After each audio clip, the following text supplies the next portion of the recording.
예, 안녕하세요. 예, 제13회 상생이육 세미나를 시작하겠습니다. 상생이육 세미나는 과일공동체 상생사회 일천인선언 시사원을 제주대학교 리걸클리닉센터 공동주관으로 진행합니다. 오늘 상생이엠 세미나에서는요, 대종교 총본사 민인용 정리님이시고 또 우리 민인용 정리님께서는 상생사회 일천인선언 공동대표님이십니다. 예, 우리 민전일님께서 대종교의 독립전쟁이라는 제목으로 강의를 시작하시겠습니다. 그러면 우리 대표님 또 전리님. 예, 반갑습니다. 대종교 총본사 전리 민인홍이라고 합니다. 다소 생소하기도 하시겠지만 우리 독립운동사에서 대종교의 독립운동사를 모르면 독립운동사를 제대로 공부했다고 볼 수 없을 정도로 그 지대한 영향을 미쳤는데 그 부분에 대해서 우리 다수의 국민들께서 모르시고 계신 것 같아서 일단 제가 대종교의 독립전쟁이 어떻게 이루어졌냐를 종합적으로 알려드리도록 하겠습니다. 우선 들어가면 세계 질서가 새롭게 재편되면서 세계화와 지구화가 소위 유사 문명권, 종족, 지역을 중심으로 실현되면서 문명의 중요성이 대두되었습니다. 자, 세계 경제의 출현, 세계 시장의 확대가 이루어지고 정치와 군사를 위주로 하는 단절과 폐쇄의 시대에서 문화와 경제의 역할이 증대하는 시대로 변화 중이죠. 미국, 중국을 비롯한 강대국들은 세계화 중간 단계로서 지역화를 동시에 추진함으로써 과거 제국주의 시대에 유행했던 국제주의와 다른 점을 보이고 있습니다. 현재 우리는 남북 통일이 불투명합니다. 주변국들의 방해로 인하여 민족력의 결집 또한 매우 어렵게 됐죠. 경제, 정치, 군사력을 볼 때 우리의 힘이 주변 강국들에 비해 열세를 면할 가능성은 별로 없는 지극히 회의적인 처지에 있습니다. 그런데 천운이지만 통일된 한국은 지정학적으로 두 강대국의 갈등과 충돌의 개연성이 많은 신질서의 편성 과정에서 중간 역할을 할 수 있는 위치에 있습니다. 인류 문명사의 위기와 세계 질서의 재편, 동아시아의 역학관계 변화, 남북 간의 갈등 등을 맞이하는 우리는 어떻게 해야 하는지, 더구나 내부적으로는 사회 갈등이 심각하고 인간성을 많이 상실했으며 민족의식이나 애국심 또한 점점 약해지고 있습니다.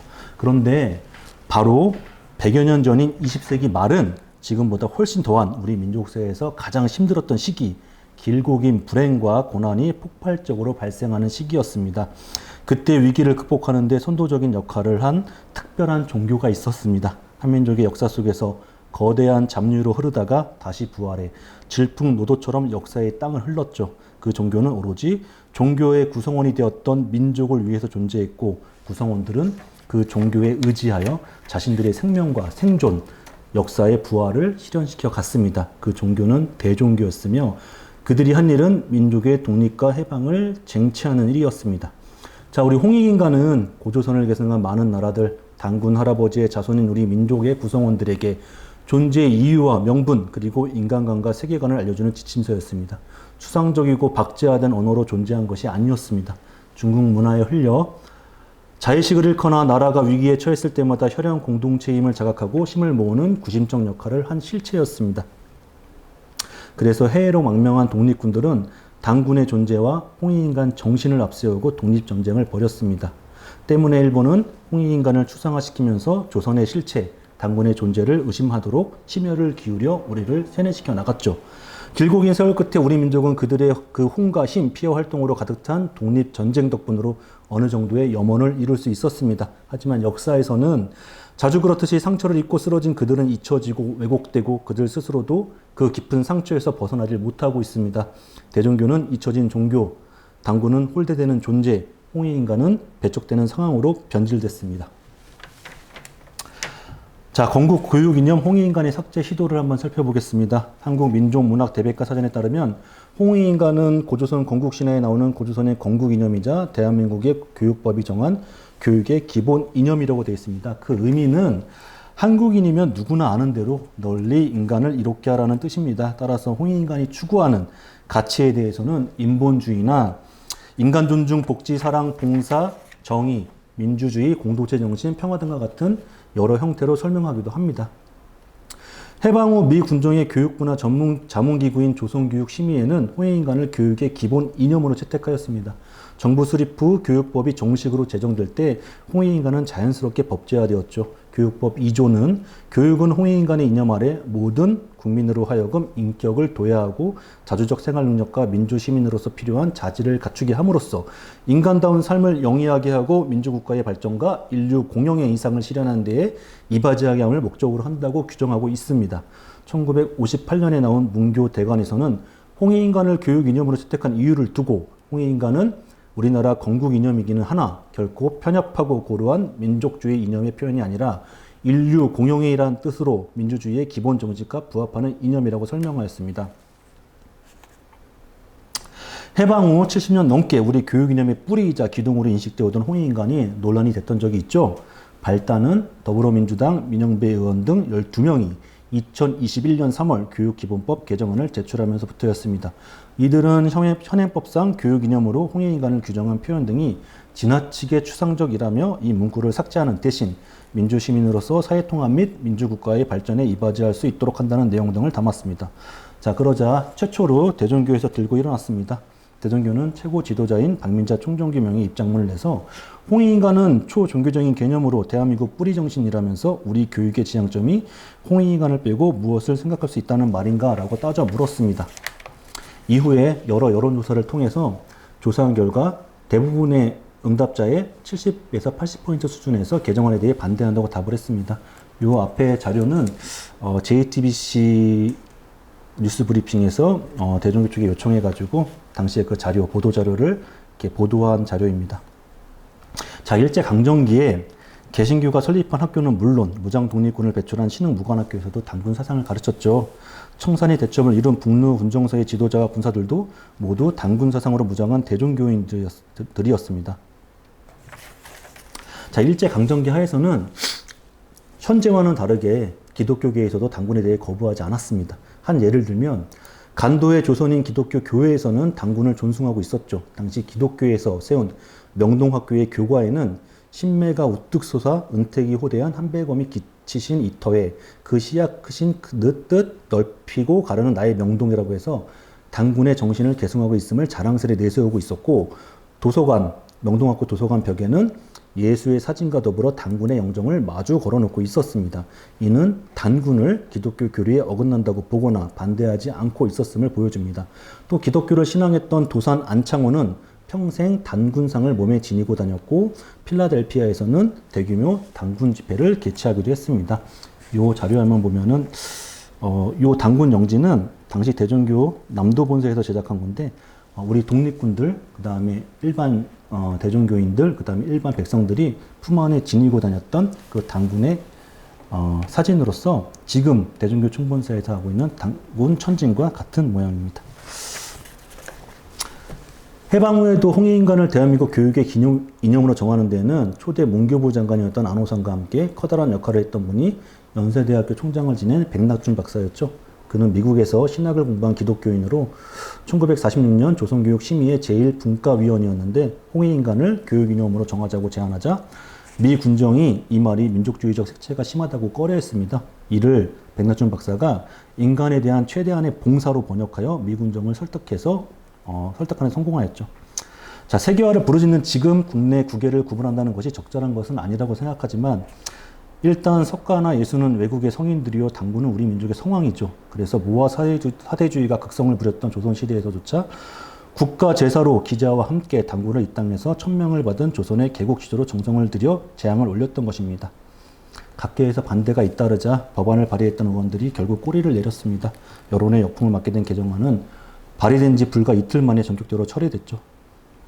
홍해인간은 외국의 지성계에서도 극찬한 바 있는데요. 역사학자 아놀다 토인비가 1973년 1월 1일자 동아일보와의 인터뷰에서 21세기의 세계가 하나 되어 돌아가는 날이 온다면 그 중심은 동북아시아일 것이며 그 핵심 사상은 한국의 홍해인간 사상이 되어야 한다고 확신한다고 말했습니다. 25시의 저자이자 노벨 문학상 수상자인 콘스탄트 비르질 게오르기는 홍해인간 사상은 지구상에서 가장 완전한 율법이요 가장 강력한 법률이며 21세기를 주도할 세계의 지도 사상이라고 극찬했습니다. 다음 대종교의 홀대와 영화 사바와 사태에 대해서 간략하게 말씀드리겠습니다. 자, 대한민국의 4대 국경일은 3.1절, 광복절, 제헌절, 개천절입니다. 10월 9일 한글날을 넣어 5대 국경일로 부르기도 하죠. 4대 국경일 가운데 3.1절과 광복절은 대통령이 참석해 경축사를 합니다. 반면 제헌절과 한글날, 개천절에는 국무총리가 기념식에 참석해 경축사를 합니다. 정부 수립 이후 역대 대통령들이 매년 개천절 경축식에 참석을 했습니다. 그런데 김영삼 정부 때부터 대통령이 행사의 모습을 보이지 않았고 2011년부터는 대통령 경축사가 국무총리 축사로 격화되었습니다. 2022년 개천절을 앞두고 대종교는 총종교 명의로 성명을 내서 대한민국 정부의 개천절 홀대가 계속되고 있다. 개천절은 3.1절과 광복절 등 5대 국경일 가운데 하나임에도 대통령은 경축식에서 볼 수 없다며 개천절 정부 행사에 대통령이 참석해라고 요구했습니다. 이른바 개천절 홀대론을 공식 제기한 셈입니다. 대종교 홀대론은 상당한 근거가 있습니다. 개천절은 대한민국 임시정부에서 제정한 국경일로 그 연원이 가장 오래되었습니다. 임시정부 당시에는 건국 기원절로 부르면서 민족의 뿌리와 근원을 상징하였습니다. 그런데 해방된 조국에서 개천절은 3.1절과 광복절에 밀려 마치 서자 취급을 받는 신세가 되어버렸습니다. 특히 일부 다른 종교계 인사들이 정관계, 교육계, 문화예술계의 주류로 부상하면서 대종교와 단군 신앙은 한쪽 구석으로 밀려나고 말았습니다. 대종교의 위상이 이렇게 추락하다 보니 폄훼하는 일도 생겨났습니다. 2019년에 개봉한 영화 사바하는 대종교의 중간교조인 홍합나철 대종사를 욕보이는 큰 신뢰를 범했습니다. 사바하 제작진은 나철 대종사의 사진에 극중 사이비 교주를 연기한 배우의 얼굴을 합성한 사진을 활용하였습니다. 뒤늦게 이런 사실을 알게 된 대종교 측은 영화 제작사에 항의하였고 제작사 측은 제작진의 명백한 실수라며 사과했습니다. 그러나 제작사의 이런 주장은 곧이곧대로 받아들여지지 않았죠. 사바하가 종교 관련 영화인데 제작진이 대종교 창시자의 사진 정도도 모르고 합성했을 리 없다며 단순 실수가 아니라 의도적인 합성 아니냐고 의혹을 제기했습니다. 이처럼 영화 사바하 사태의 상처가 아물기도 전에 일부 국회의원들의 홍익인간 삭제 논쟁이 불거졌죠. 대종교로서는 교단의 기둥뿌리를 뒤흔드는 일이어서 묵과할 수 없는 일이었습니다. 사태 후 영화 제작사는 사과문을 발표하였고 영화 감독은 대종교 관계자에게 전화로 고의가 아니었음을 밝히긴 했습니다. 이 영화 감독은 얼마 전에 파묘라는 영화로 많은 관객을 불러일으켰던 장지현 감독입니다. 자, 만약 대종교가 아니라 이게 기독교나 불교의 조계종이었다고 해도 이들이 과연 이렇게 처신을 했을까? 사과를 하지 않았을까? 대종교 홀대는 우리 민족의 근본과 자존심에 대한 멸시와 폄훼가 아닐 수가 없습니다. 자, 이제 대종교의 독립전쟁 속으로 한번 들어가 보겠습니다. 그 전에 사전에 그때 조선의 그런 상황을 한번 살펴보겠습니다. 자, 일본과 러시아의 갈등이 있었죠. 러시아는 이미 1860년에 만주 일대와 연해주를 청나라부터 탈취하여 실질적인 영토로 삼았습니다. 19세기 말 무렵에 러시아는 조선의 지배권과 동해 진출을 목표로 남진을 시작했죠. 반면에 일본은 승전국가 지정학적인 이점, 자국에게 유리한 국제질서를 활용하여 조선을 탈취하려고 했습니다. 일본은 대한제국에게 늘상 늑약을 강요했고 한국은 끝내 주권을 빼앗기고 만국의 운명을 맞았습니다. 조선의 근대화는 서구 열강과 일본 제국주의의 침략이었으며 이는 해양력을 바탕으로 한 포함 외교에 굴복한 일이었습니다. 이러한 상황에 절망감을 느낀 백성들과 앞날을 대비하려는 이들, 또 현실을 바꿔보려는 사람들은 적극적으로 두만강과 압록강을 건너가게 됩니다. 조선인들은 이전부터 만주 일대로 계속 이주했었고 1902년에는 부분적으로 간도 지역의 일부에 형약소를 설치하였고 조선의 관리가 파견돼서 세금을 거두는 일도 있었습니다. 하지만 1909년 일본과 청나라는 간도 협약이라는 조약을 제멋대로 체결해서 간도 지역을 우리 역사에서 사라지게 만들었죠. 또 일본은 연해주라고 부르는 오늘날 핫산, 포시에트, 블라디보스토크, 우스리스크, 파르티잔스크, 나우트카 등으로 이주해서 발해가 멸망한 이후에 버려졌던 땅을 사람들이 살아갈 수 있는 비옥한 토지로 바꾸어 놓았습니다. 그리고 이들은 이미 간도와 연해주에서 여러 개의 학교를 세웠고 신문을 발행하면서 독립전쟁을 벌이는 중이었습니다. 이상설과 최지영 등이 앞장섰고 그 가운데에 안중근이라는 인물이 역사에 등장하게 됩니다. 그러나 역사에 이름을 남기지 못한 수많은 열사와 지사들이 활약한 사실이 묻혀질 수는 없습니다. 러시아 정부는 조선인들의 이주와 정착을 상황에 맞게 자국에게 유리한 방식으로 활용했습니다. 1910년 9월 조선은 결국 일본에게 멸망당하게 됩니다. 조선 멸망이 찍힌 독립전쟁의 양상을 살펴보겠습니다. 첫째, 독립전쟁의 주체들이 변화했죠. 과거에는 명망가와 소수의 양반 위주였고 이들에게 지도되는 평민들이 다수 참여하는 형태였습니다. 비록 동학농민혁명을 통해서 평민들이 주체가 되기 시작했으나 한계가 많았습니다. 그러나 이후에는 다수의 평민들이 주체가 되는 양상으로 변하게 됩니다. 둘째, 근대적인 민족 의식이 생성됐습니다. 셋째, 이러한 상황의 변화 속에서 부분적인 의병투쟁을 벗어나 본격적인 의미의 전면적인 독립전쟁이 개시됐습니다. 이렇게 변화된 상황 속에서 일단의 지식인과 혁명가들은 위기를 극복하는 방법론을 놓고 심각하게 고뇌하고 논쟁을 벌였을 것입니다. 그 가운데 시대정신을 정확하게 파악하고 시대 상황, 국제 질서와 독립이 중요하다는 사실을 인식한 소수의 사람들이 있었습니다. 그들은 대부분 식민지 한국을 떠나 국외로 망명하는 선택을 했습니다. 지리적인 유리함 등 여러 가지 이유로 대부분은 만주일대로 몰려들었습니다. 이러한 움직임의 가장 주도적인 역할을 담당한 세력이 바로 대종교였습니다. 우선 압록강 중류의 이북인 통화연의 근처인 환인에는 윤세복이 동창학교를 세웠습니다. 그는 학교를 세운 목적을 이렇게 천명했습니다. 한민족의 선조는 백두산록에서 나와 중화민족과 중국입니다. 대화민족은 일본입니다. 그 가지에 불과한 까닭에 우리들은 노력하여 국권을 회복하여 부여민족과 부여국의 독립 발전을 도모하는 데 두었다. 이곳에서 근무한 교사들은 역사학자인 박은식, 신채호, 그리고 국어학자로서 조선어학회 사건 등에 참여한 이극노동이 있었습니다. 동창학교는 일본이 폐교시키라고 압력을 가하여 1914년에 폐교됐는데요.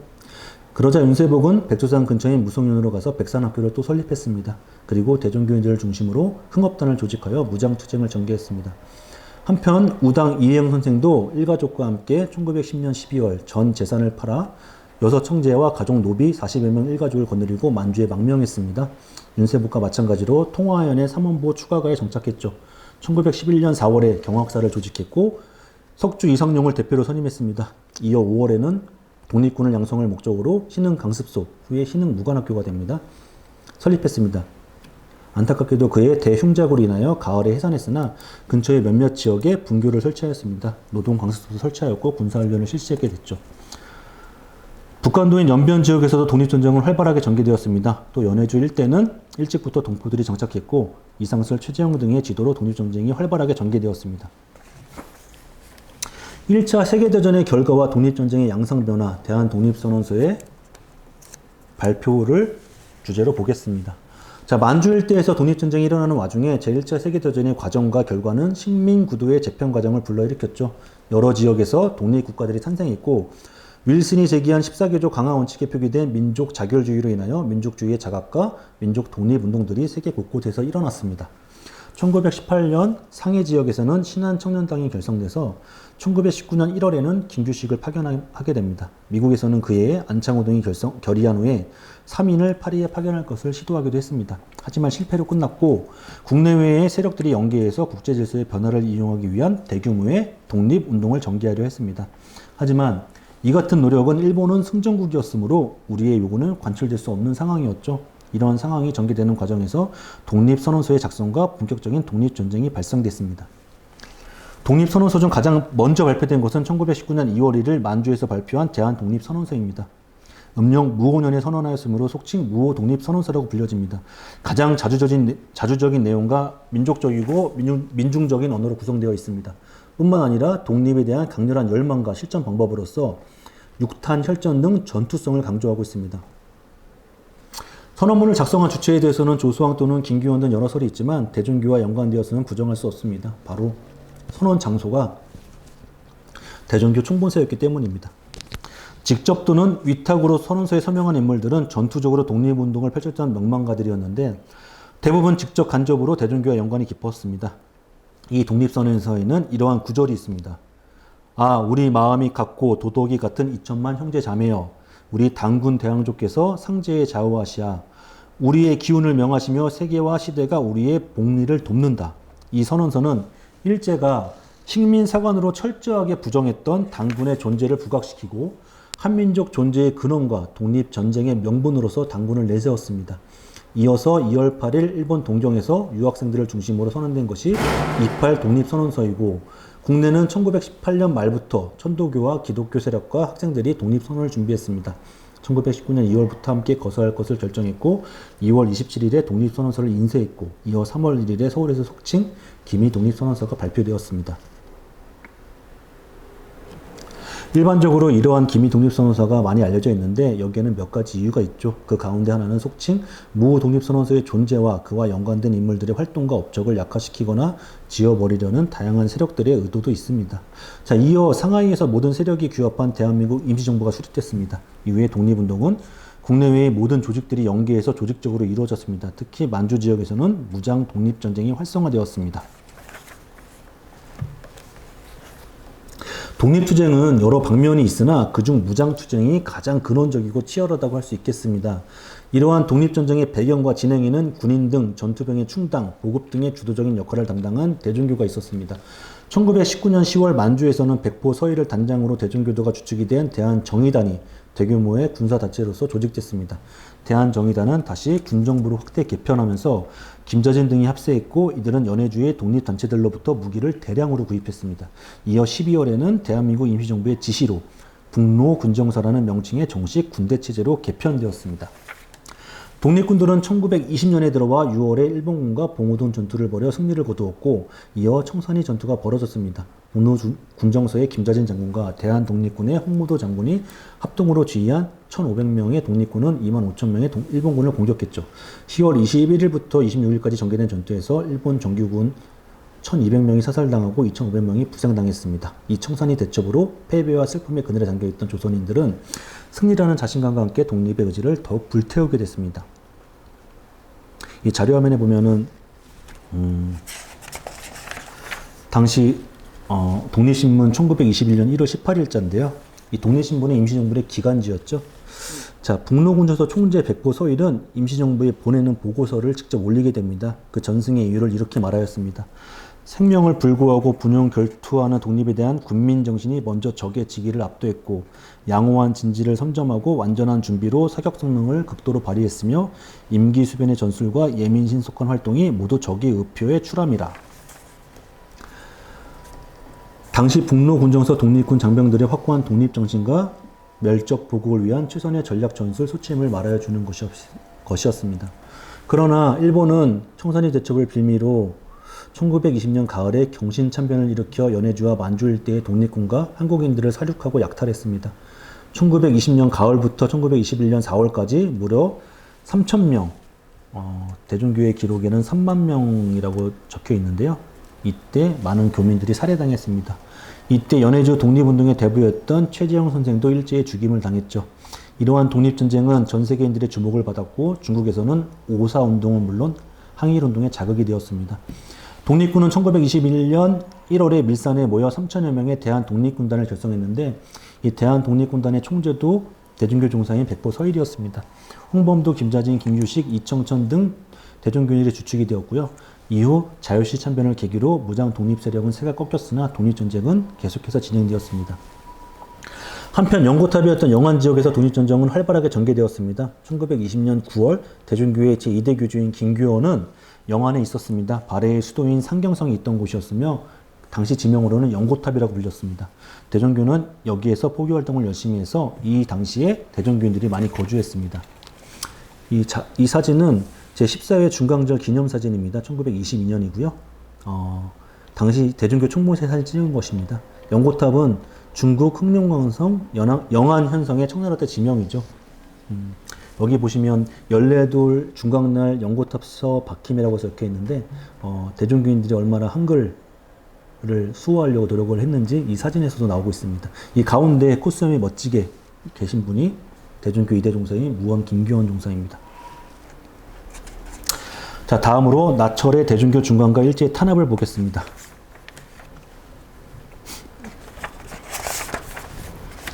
홍합 나철은 1863년 12월 2일 전남 보성에서 태어났습니다. 본가는 나주이고 호는 홍암, 당호는 일지당입니다. 당호는 일반적으로 집의 이름을 말합니다.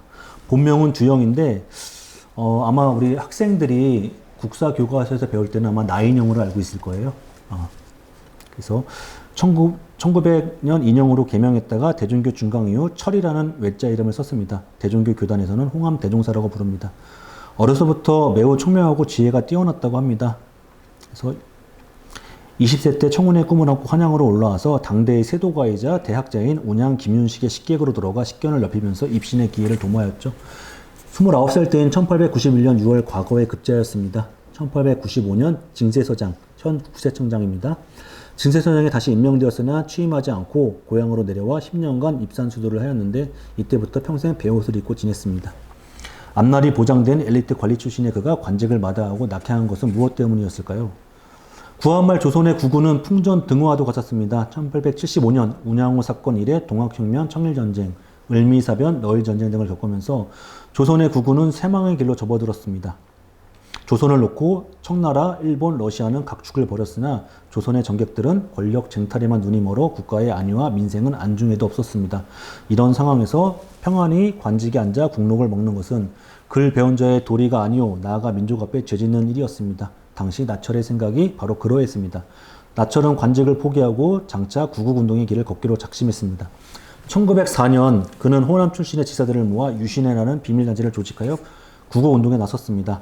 을사늑약 체결 직전인 1905년 6월 그는 오기오, 이기, 홈필 등과 함께 일본으로 건너갔죠. 9월 미국 뉴햄프셔주 포츠머스에서 개최되는 러일 강화회에 참석하여 한국의 독립을 보장받고자 함이었습니다. 그는 또 일본 정객들에게 동양 평화를 위하여 한국-일본 청국 3국은 상호 친선 동맹을 맺고 한국에 대하여는 선린의 교의로서 부조하라는 내용의 의견서를 전달했습니다. 이들의 이러한 주장은 안중근 의사의 동양 평화론보다 4년이나 앞선 최초의 동양 평화론입니다. 그러나 그가 혼신을 다했던 외교투쟁도 모두 허사로 돌아가고 말했습니다. 일본의 방해로 미국 방문이 좌절된 데다 일본의 정객들은 그의 의견을 깡그리 무시하였죠.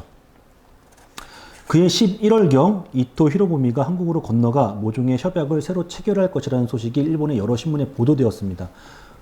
나철은 평소 친분이 두터웠던 외무대신 박재순, 을사 오적 중에 한 명이죠. 외무대신 박재순에게 목이 잘리더라도 협약에 동의하지 말라는 내용의 급전을 치고 귀국을 서둘렀습니다. 그러나 귀국이 예상보다 늦어져 이듬해 1월 24일 귀국했을 때 을사늑약은 이미 체결된 지 한참 뒤였습니다. 자신이 믿고 기대했던 박재순이 매국 조약에 가담한 을사오적의 한 사람이라는 사실을 알고는 치를 떨게 되죠. 나철의 외교투쟁은 여기서 멈추지 않았습니다. 그는 1906년 5월과 10월에 2차, 3차로 다시 일본으로 건너갔습니다. 일본의 고위 정객들을 만나 을사늑약의 폐기와 함께 동양 평화를 위해 동양 삼국이 힘을 모아 서양 세력을 막아야 된다고 역설하였습니다. 이 당시 일본 외무성이 작성한 1906년 요시찰 외국인 기밀문서에 따르면 그해 11월 14일 나철과 그의 동료들이 일본 도쿄의 태영관에 머물렀다는 기록이 나오고 이 문서에는 그들이 2달 가까이 일본에 체류하면서 23원 50전으로 과자를 샀다는 내용까지 상세히 기록되어 있습니다. 이때 나철이 접촉한 일본 정치인들은 일본 우익의 거두이자 흑룡회의 간부였던 우치다 료에를 비롯해 마스무라 류존스케, 도야마 미스루 등 일본 정계의 실세와 회동을 가졌습니다. 이들은 메이지 유신으로 몰락한 무사계급을 규합해 현양사라는 극우단체를 만들었는데 당시 일본 정계에서 발언권이 셌습니다. 이들이 이토 히로부미와는 정치적 라이벌 관계에 있었는데 나철은 이들을 이용하려 했습니다. 근데 나철이 민간 이런 외교운동을 할 때 당시 조선 측에서 일본을 직접 방문해 외교적으로 문제를 풀어보려고 노력했던 시도는 단 한 번도 없었습니다. 정부의 고관대작은 물론 조야를 통틀어 아무도 없었습니다. 오직 나철과 그의 일행들 뿐이었죠. 나철은 무려 4차에 걸쳐 방일 외교 투쟁을 벌였습니다. 특히 그는 영문명함까지 만든 적이 있습니다. 1905년 러일을 중재하여 포츠머스 조약을 체결케 한 루스벨트 미국 대통령에게 항의하러 갈 때 쓰려고 제작해 두었는데 일제가 여권을 발급해 주지 않아 미국행은 성사되지 못했습니다. 이 사진 속에 있는 명함인데요. 제가 실물을 좀 갖고 왔습니다. 제가 소장하고 있는 거라서 요게 이제 그때 1905년에 포츠머스 조약을 체결케 한 루스벨트 대통령이 항의하러 가기 위해서 영문 명함을 작성한 거고요. 이게 우리나라 최초의 영문 명함입니다. 그 다음에 요 뒤에 있는 거는 대종교를 중화하고 난 이후에 대종교 도사교인 이제 교주의 신분으로서 명함을 만들어서 사용했던 그 명함이고요. 요게 제가 소장하고 있는 실물 명함입니다.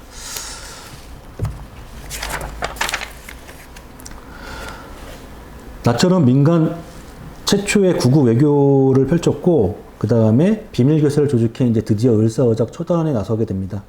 방일 외교교섭에 실패한 나철은 1907년 2월 동지들과 비밀결사 조직인 자신회를 조직하였습니다. 동료인 동지인 이기가 작성한 취지서에 의하면 단체명인 자신은 남이 새로워지기를 기다리는 것이 아니라 우리 자신이 새로워진다는 뜻으로 신사상을 토대로 힘을 모아 신세계를 세우는 것을 단체 설립 목적으로 삼았습니다. 취지서와 포고문은 독립 의지와 함께 토적 복수, 적을 토벌하고 원수에게 복수함을 천명하였습니다. 1차로 매국노 처단을 위한 거사자금 조달에 착수하였고요. 우선 각자 부인들의 폐물을 먼저 처분하여 뜻 있는 사람들을 대상으로 모금하였습니다. 내부 대신을 지낸 이용태로부터 1,700원, 해주군세를 지낸 정인구로부터 300원, 농산공부 주사를 지낸 윤주찬으로부터 1,000원을 각각 모금하였습니다. 이 돈 가운데 600원으로 권총 50여 정을 비밀리에 구입하고 나머지 돈은 동지규합 등 기타 거사 비용에 쓰기로 하죠. 2월 초 200여 명의 회원을 규합한 나철은 창간장을 발표해 매국노 처단을 공식화하였습니다. 이 창간장은 간신의 목을 베는 글이라는 뜻인데 이 간신들을 죽여도 하늘은 죄를 묻지 않겠다라는 글이 적혀 있습니다. 나철은 을사오적 처단 경려문을 발표했는데요. 그 내용을 한번 가만 보겠습니다. 자, 여러분, 오늘의 이 일은 한국의 독립을 유지하는 둘도 없는 바른 길이요 우리 2천만 민중의 살고 죽는 문제입니다. 여러분이 정말 자유를 사랑한다면 결사의 각오로 힘써 주시오. 이 오족을 베어서 내부의 병통을 제거한다면 우리들과 우리들의 자손은 길이 독립된 나라에서 살 수 있습니다. 그 성공하느냐가 오늘에 있고 그 실패하느냐가 오늘에 있습니다. 사느냐가 여러분에게 있고 죽느냐가 여러분에 있습니다. 인형이 부족한 몸으로 이 의거를 주장하면서 오늘 줄줄이 흐르는 눈물을 거두고 방울방울 떨어지는 피를 씻으며 심담을 기울이고 엎드려 이 의거를 우리 혈성 있고 지용 있는 여러분의 가슴 앞에 제출합니다. 여러분 각기 순결한 애국심을 격려하여 빨리 흉악한 매국적을 베어서 우리나라를 높이 이 세계상에 독립하게 하여 주시오. 그런다면 인형은 18지옥에 들어가서 항하사의 온갖 고통을 당하더라도 한량없이 기쁘겠습니다. 부디부디 힘써 주시오. 자신에서 정한 처단 대상자와 거사 책임자는 아래와 같습니다. 참정 대신 박재순, 내부 대신 이지용, 군부 대신 권중현, 학부 대신 이완용, 법부 대신 이재극, 전 군부 대신 이근택을 처단하기로 합니다. 그러나 이러한 거사는 결국 실패하게 됩니다. 대한제국 정부는 이 사건을 정부 전복을 위한 내란으로 단정하였습니다. 현장에서 체포한 자들은 전부 평리원. 평리원은 1899년 5월부터 1907년 12월까지 존재되었던 당시 대한제국의 최고 법원이었습니다.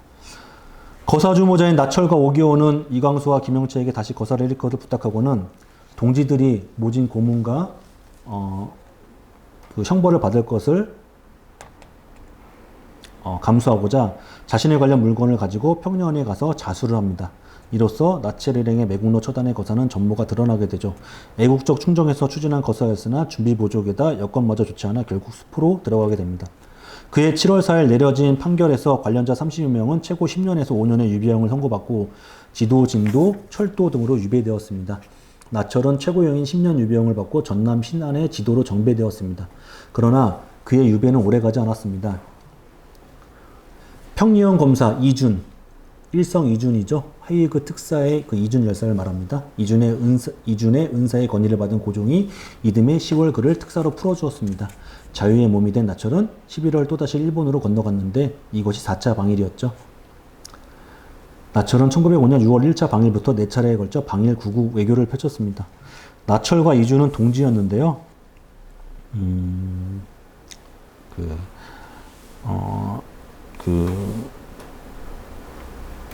같이 헌정연구회라는 곳에서 같이 일했던 동지였고요.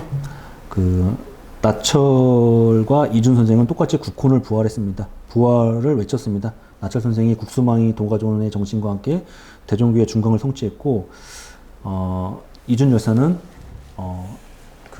백성들에게 국혼을 부활해야 한다고 계속 외쳤죠. 이 자신의 가담제들은 이후에도 항일투쟁을 이어갔는데요. 정인국은 이기와 함께 7년 유배형을 받았으나 순종 즉위 후 특사로 풀려나게 되고 그는 1910년 사망 때까지 의병활동을 하였으며 1996년 건국군장 독립장을 추서받았습니다. 이기 역시 사망할 때까지 계속 항일 구국 운동을 벌였으며 1968년 건국군장 독립장을 추서받았습니다. 진도에서 1년간 유배 생활하는 이광수는 1919년 3.1혁명에 참가한 공로로 1990년 건국군장 애족장이 추서되었습니다. 이용래는 만주로 망명하여 대중교가 조직한 정의당과 북로군주서 등에서 활동하였으며 1964년 건국군장 독립장이 추소되었습니다.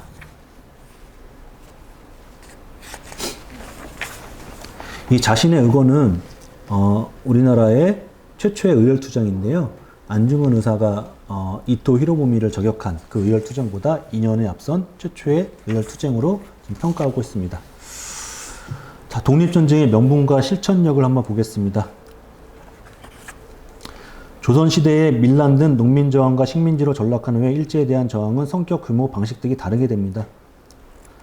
나라의 멸망이라는 미중의 경험을 했지만 많은 수의 조선 백성들은 한동안 이 사건이 의미하는 바를 잘 몰랐습니다. 조선 사회는 내부의 공동체 의식이 강한 것은 사실이지만 이는 자연환경에 기초한 생활 공동체로서 협조와 상생의 관계였을 뿐이었습니다. 외세 이민족과의 대결 관계에서 생성된 공동체, 생존 공동체는 아니었던 것입니다. 거기다가 신분제 사회에서 필수적으로 나타나는 계급 모순도 심각한 상태이지만 나라의 멸망이 가져올 외세의 착취에 따른 더 심각한 계급 모순의 발생을 간과하고 있었습니다. 따라서 소극적인 대응에 머물렀고 심지어 일부에서는 구계자적인 입장도 가지고 있었습니다. 그러나 일본의 지배가 시작되고 그들에 의한 경제적인 착취와 정치적인 억압이 심해지자 조선의 백성들은 역사 주체로서의 자각과 성격의 변화를 보이기 시작했습니다.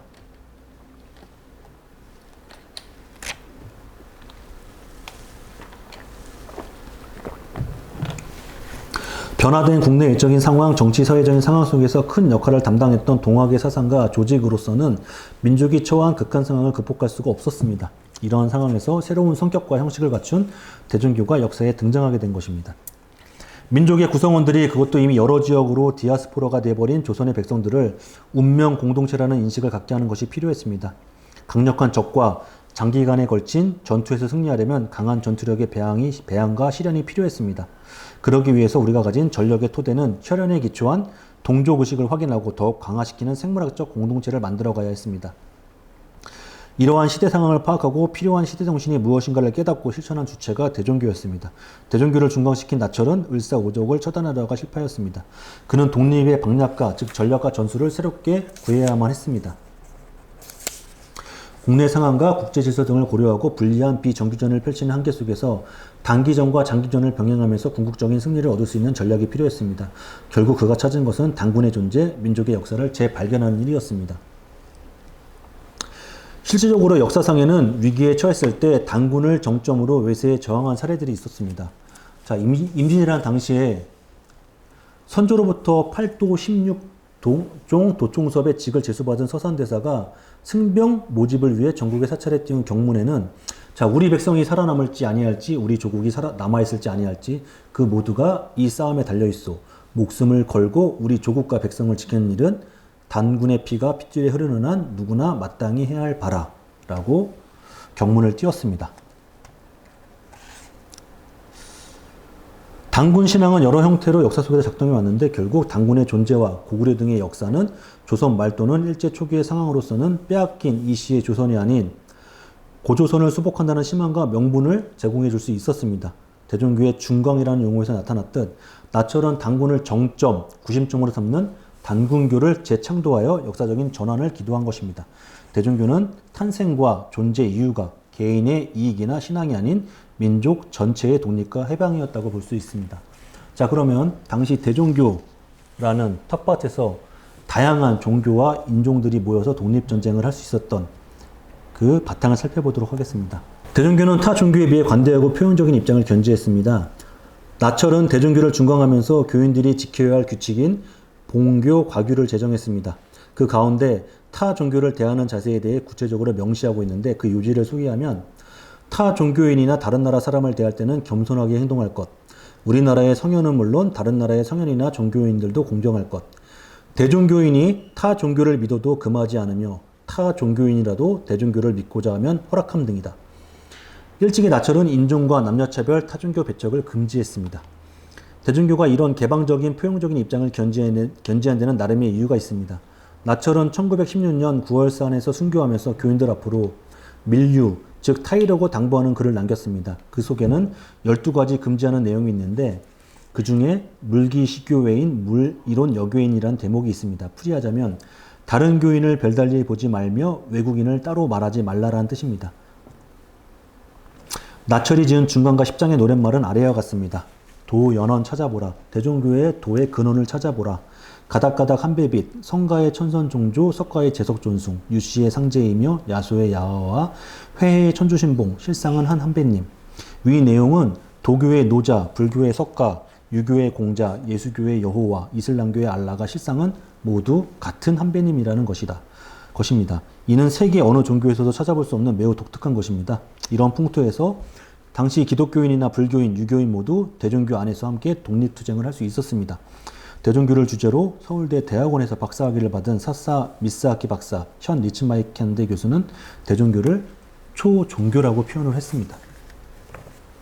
대종교는 일제의 탄압을 피하려 당군교에서 대종교로 계층하게 되는데요.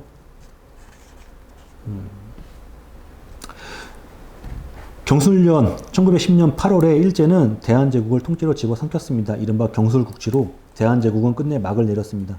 일제는 각종 기관, 단체 명칭에서 대한 두 자를 떼어냈습니다. 이 땅에는 통감부 대신 조선 총독부가 새 주인으로 들어섰습니다. 10월 1일자로 총독 정치가 시작되면서 총칼을 앞세운 무단 통치가 시작됐습니다. 그해 8월 5일 나철은 당군교를 대종교로 계칭하게 됩니다. 대종교의 대는 한이요, 종은 검, 곧 신을 뜻합니다. 따라서 대종은 한검 또는 천신이라는 뜻입니다. 이는 이익이 썼던 조선시대의 당군교명인 종교를 전승한 것이라고도 할 수 있습니다. 대종교는 삼신일체 한월림을 신앙의 대상으로 삼고 당군 한백검을 교조로 받듭니다. 당시 나철이 당군교를 대종교로 계칭한 데에는 두 가지 이유가 있었습니다. 하나는 정운모 등 친일 분자들이 당군교의 이름을 빙자하여 무리를 빚었기 때문이고, 다른 하나는 일제의 탄압에 대비하기 위하였습니다.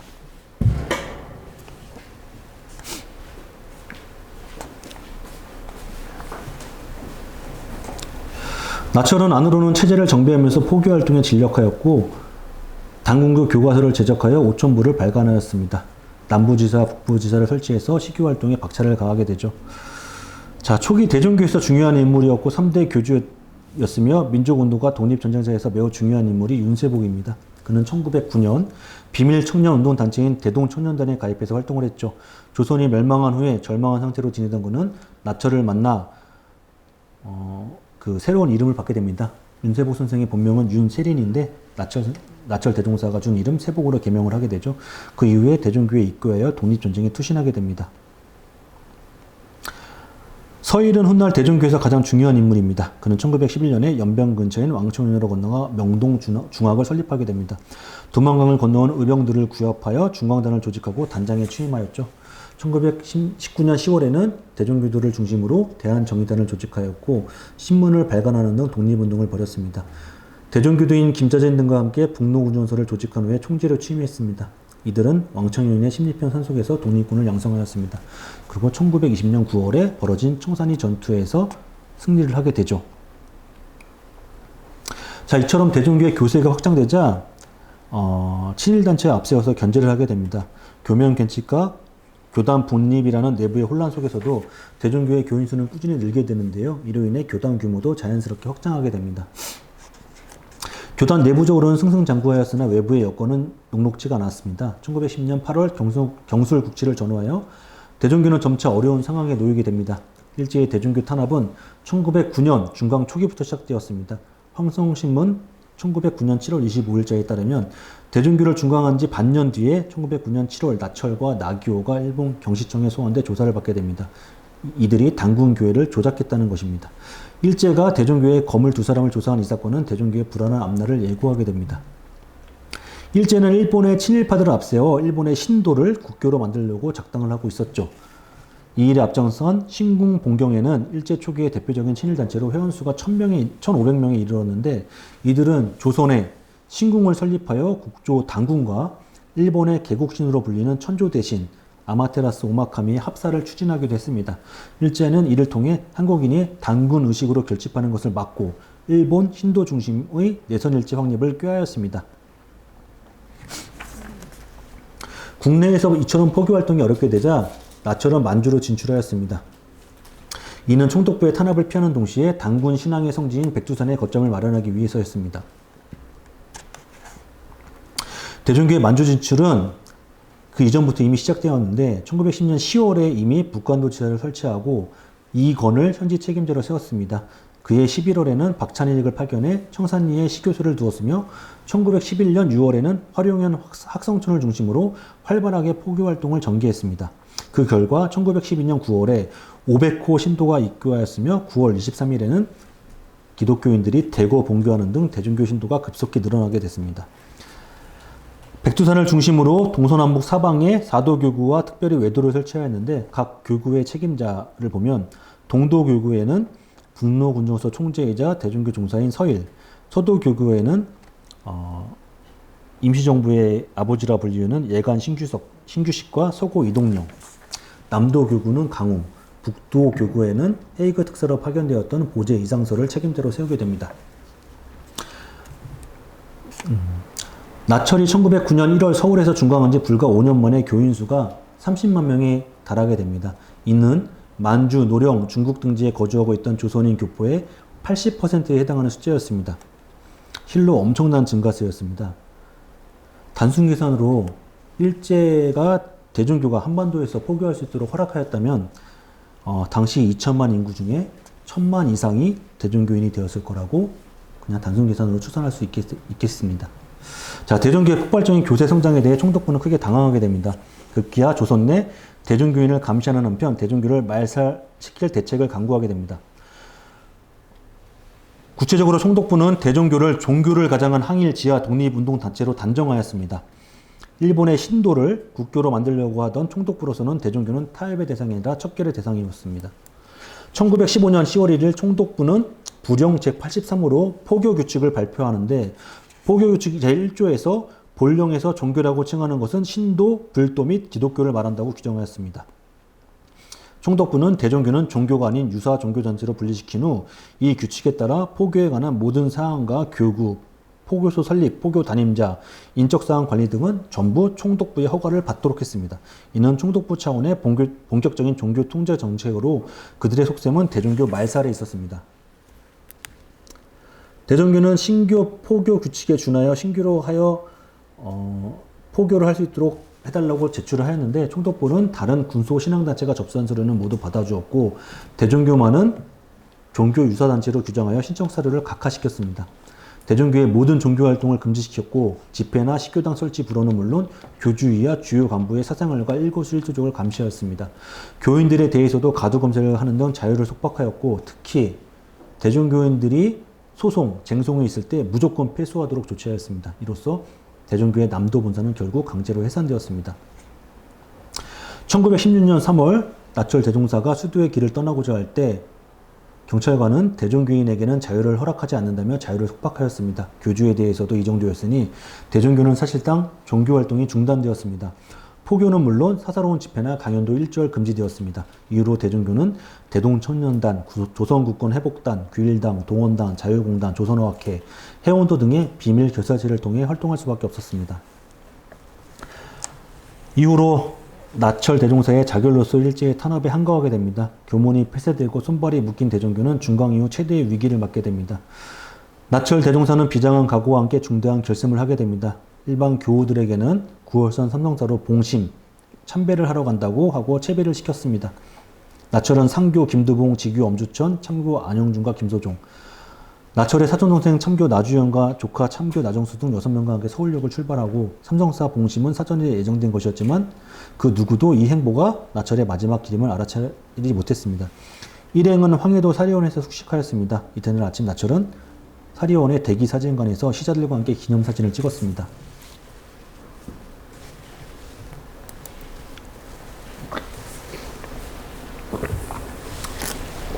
첫 번째 사진이 사리원 대기사진관에서 촬영한 나철 대종사의 마지막 사진이고요. 제일 저희 일반인들이 가장 많이 접하는 사진이고요. 두 번째가 시자들과 함께 찍은 사진입니다.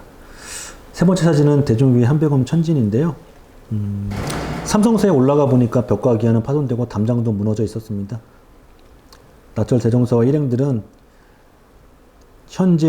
당시 대종교의 현주소를 보는 것 같아 마음이 고통스러웠고 시자들과 함께 경내의 제초작업을 비롯해 당시를 수리하였습니다. 평소 가지고 다니던 작은 천진, 세 번째 사진이죠. 천진을 북벽에 모신 뒤 11일부터 문을 걸고 수도에 들어갔습니다. 네 번째 사진은 1984년 교황께서 요한 바오로 1세가 방한 당시에 대종교에서 교황에게 선물한 한백엄 천진입니다. 교황께서는 답례로 사용하고 계시던 묵주하고 십자가를 선물해 주셨습니다. 예식을 마친 후 대종사께서는 3일간 절식 수도를 할 테니 절대 방문을 열지 말라고 하고 수도실 문 앞에 써붙이고는 문을 걸어 잠갔습니다. 방 안에서는 먹가는 소리만 들렸습니다. 나철은 절식 수도를 하는 경우가 종종 있어서 시자들은 그런 줄로만 알았습니다. 밤 10시경 당직자가 수도실에 가보았으니 여전히 먹가는 소리만 들렸습니다. 이튿날 새벽 5시경 시자들이 수도실에 나가보니 주변이 고요하고 아무런 움직임이 없었습니다. 선생님하고 4번이나 불렀으나 방 안에서 아무런 응답이 없었다고 합니다. 방문을 떼내고 들어가 보았으나 나철은 미소를 띤 얼굴로 손과 발을 편 채 반듯하게 누워 있었습니다. 그의 조천 사망 소식을 듣고 황화도 안학주재 헌병대의 일본인 헌병대장이 의사를 데리고 달려왔습니다. 검시를 마친 의사는 사인이 없는 사망이라 가히 성사라하겠고 범인으로서는 상상도 못할 일이라고 하면서 경의를 표하고 갔습니다. 기록으로 남아있는 내용입니다. 오랫동안 심신수련을 해온 나철은 조식법을 이용해 스스로 숨을 멈추고 삶을 마감했습니다. 그의 나이 54세, 대종교를 중강한 지 8년 만이었습니다. 그해 9월 1일 남도본사 천궁에서 무원 김교원이 이대 교주로 취임한 날 그에게 대종사 신형의 의호가 추승되었고 1962년 건국군장 독립장이 추서되었습니다. 나철은 자결에 앞서 이례적으로 여러 통의 유서를 남겼습니다. 자결 이유를 밝힌 순명 3조와 김교원에게 대종교 교통을 전수하는 내용의 전수도통문, 그 다음에 무원종사에게 보낸 유서, 대종교인들에게 주는 밀류와 공고 교도문 등 여러 가지 유서를 남겼는데 이 가운데 가장 주목할 것은 순명 3조입니다. 이는 나철이 스스로 목숨을 끊는 이유를 3가지로 밝힌 것인데 그 요지는 다음과 같습니다. 나는 죄가 무겁고 덕이 없어서 능히 한배님의 큰 도를 빛내지 못하며 능히 한결의의 많게 됨을 건지지 못하고 도리어 오늘의 업신여기를 받는지라. 이에 한올의 목숨을 끊음은 대종교를 위하여 죽는 것이다. 내가 대종교를 받든 지 8해에 빌고 원하는 대로 한올의 사랑과 도움을 여러 번 입어서 장차 무사람을 구원할 듯 하더니 마침내 정성이 적어서 갸륵하신 은혜를 만에 하나도 갚지 못할지라. 이에 한올의 목숨을 끊음은 한배님을 위하여 죽는 것이다. 내가 이에 온 천하의 많은 동포가 가달길에 떨어지는 이들의 죄를 대신으로 받을지라. 이에 한올의 목숨을 끊음은 천하를 위하여 죽는 것이다.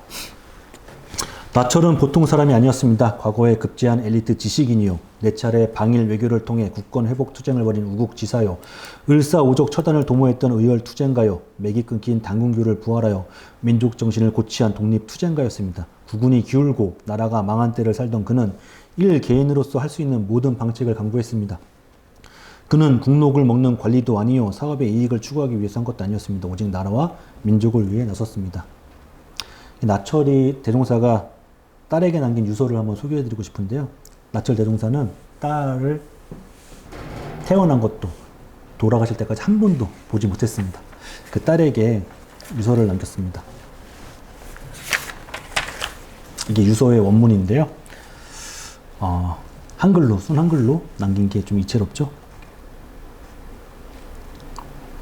14해 동안, 여기 보면은 아기에게 유서 남김이라고 써있죠.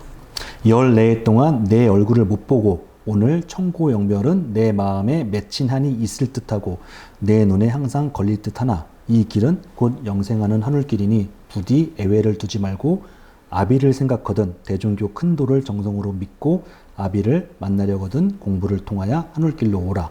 임종에 두어자 유탁 잊지 말라 친부 자필. 스스로 한올이 목숨을 끊음에 앞서 딸에게 보내는 유서에는 아비로서의 애애가 묻어나지만 하늘길로 오라는 큰 당부도 남겼습니다.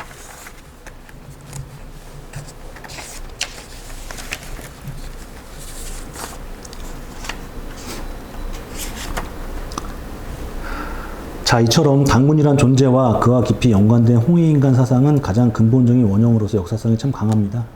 대종교의 중강보다 시간적으로 앞선 동학이나 증산사상은 민족의 원형을 중시하고 전통 신앙과 사상을 모태로 재해석한 측면이 분명히 강합니다. 그러나 당군의 존재, 홍해인간, 삼의 논리 등의 요소와 의미 등을 직접 반영하지는 못했죠. 그러나 나철의 중강으로 드러난 대종교는 이러한 시대적인 한계를 극복한 사상입니다. 나철은 이렇게 말했습니다. 국수망이 도가존, 나라는 비록 망했으나 정신은 가히 존재한다. 대종교 중간의 명분을 이처럼 새기고 있는 것입니다. 자, 나철의 영향을 받은 우리 배감 박은실 선생의 일화를 한번 소개해 드리고자 하는데요. 박은실 선생은 대종교에 입교하기 전에는 양명학자로서 유학자의 틀을 못 벗어나고 있었습니다. 그러나 대종교에 입각해서 이제 당군을 이제 받아들이고 나서는 그 틀을 벗어던지게 되는데요.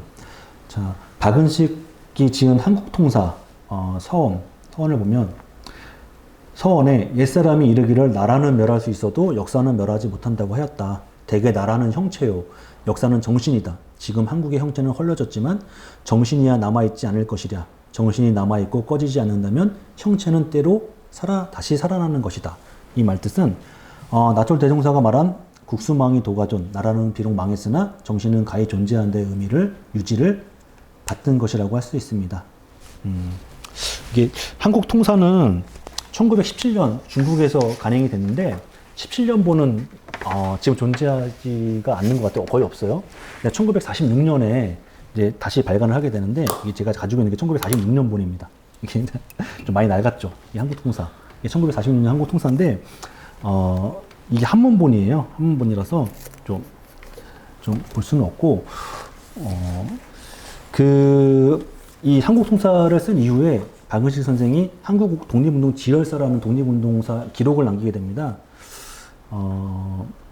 여기에도 보면은 제가 이제 그 청소년들에게 독립운동사를 이제 알려줄 때 항상 인용하는 글귀가 이 배감 박은실 선생의 한국 독립운동사 지열사의 서원입니다.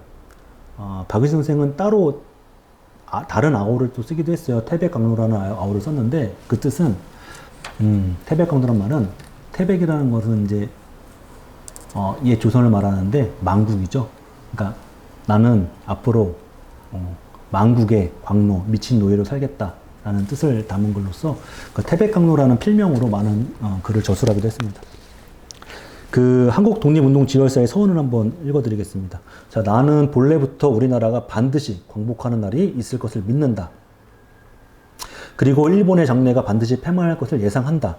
그러므로 비록 넘어지고 쓰러지고 흩어져서 기한과 고통 속에 시달리면서도 일찍이 일종의 낙관을 버리지 않았다. 다만 그 시기의 늦고 빠름을 알 수 없을 뿐이다. 어째서 우리나라가 틀림없이 광복할 날이 있을 것을 아는가? 우리 결에는 단군 할아버지의 신성한 후예로서 바다를 동쪽으로 한 민족보다 뛰어났다. 우리나라의 역사는 4,300년의 전통과 유서가 있고 충의와 도덕의 근원이 심오하다. 종교와 문학이 일찍이 번창하고 밝아서 그 여택이 일본을 적셔주었다. 그리하여 우리는 선진의 위치에 있다. 우리 대한의 언어를 말하고 우리 대한의 풍속을 풍속으로 하며 우리의 노래를 노래하고 우리의 예절을 예로하며 우리의 밥을 잊고 먹는다. 우리나라의 국성은 다른 민족과는 특히 구별된다. 이러한 여러 가지가 우리의 국혼을 생성시키고 우리의 국혼을 강하고 견고하게 만들었다. 결코 다른 민족이 능히 동화시킬 수 있는 것은 아니다.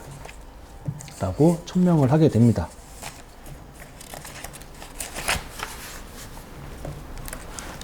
신채호는 당고시대의 선인을 국교이며 민족사의 정화로 보고 이것을 계승하는 화랑을 종교의 혼이여 국수의 중심이라고 극찬합니다.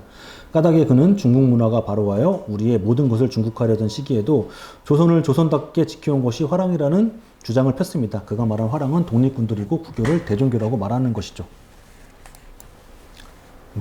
반도 안 했는데 시간이 이렇게 되네. 어떡하지? 압축해서. 압축해서? 자, 대한독립서를 발표해서 혈정을 천명하는 부분을 보겠습니다. 대종교가 만주로 총보사를 옮긴 것은 두 가지 이유가 있었는데요. 일제의 탄압과 국내에서의 포교 활동이 어렵게 되자 대안으로 만주를 선택했고, 만주는 대종교로서는 성지와 같은 곳입니다. 자, 대종교는 1911년 중공단 조직을 시작으로 항일투쟁에 본격적으로 나서게 되는데요. 1918년 서일은 김규원 교주에게 군사운동을 일으킬 것을 서약하고 대종교인이 광복운동에 노골적으로 진출하겠다고 맹세하였습니다. 김규원의 등장으로 대종교는 종래의 정교분리 정책에서 벗어나 무장투쟁으로 방침을 전환하게 되는데요. 그 의지를 공개적으로 천명한 것이 1919년 2월 대한독립선언서입니다. 이 선언서가 지향하는 독립의 이념과 철학, 실천 방식 등은 대종교의 이론 및 정신과 모두 일치하였습니다. 대종교는 이 선언서를 통해 독립군 단체가 조직되어야 하는 명분과 정당성을 구체적으로 제시하게 되는데요. 이 선언서는 대종교인 조소왕이 기초했으며 당시 상해에 머물고 있던 신주시기 배후에서 주도했습니다. 신규식은 대종교 서도본사의 책임자로서 상해에서 포교활동을 하면서 동제사 박다랑을 등을 설립하여 상해 독립운동의 기반을 닦은 인물이죠. 신규식은 선우역을 통해 3.1 독립선언서, 장독수를 통해 도쿄에서 입할 독립선언서를 준비하도록 하였습니다. 일례로 3.1 기민 독립선언서에 서명한 민족대표 3.1.3인 중 천도교 대표인 위창 오세창은 3.1운동은 예관에 의해 점화되었다고 단언하였죠. 대한독립선언서는 다른 독립서와 내용면에서 큰 차이가 있습니다. 6탄 혈정을 표방하면서 대일 무장투쟁의 강력한 의지를 천명하였고 또 일본을 동양의 적, 국제법규의 악마, 인류의 적으로 규정하면서 정의의 칼로 나라를 훔친 적을 도결은 목을 자른다는 뜻입니다. 적을 도결하여 운명을 개척하자며 6탄 혈전을 선언했습니다. 서명자 39명 중 30명이 대종교인인데요. 이처럼 대한독립선언서가 대종교 인사들이 주도하였다는 것을 의미합니다. 압축해서 10분이네. 좀 맞춰주시겠어요? 예, 알겠습니다. 너무 어렵다. 진짜. 너무 많은 내용을 한꺼번에 전달하고 싶은 욕심이. 너무 많이 해서요. 좀 대종교가 독립운동 너무 많이 해서. 핵심적인 거 한두 가지만 더 소개하고 마무리하고.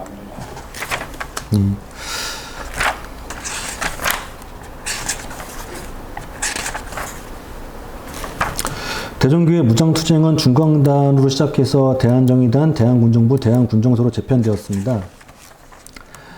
대한군정부는 상해 임시정부 산하의 군사기관으로서 공인을 받았으며 임정의 권고로 대한군정소로 다시 개명하게 되고 이후에 북로군정소로 다시 명칭이 바뀌게 됩니다.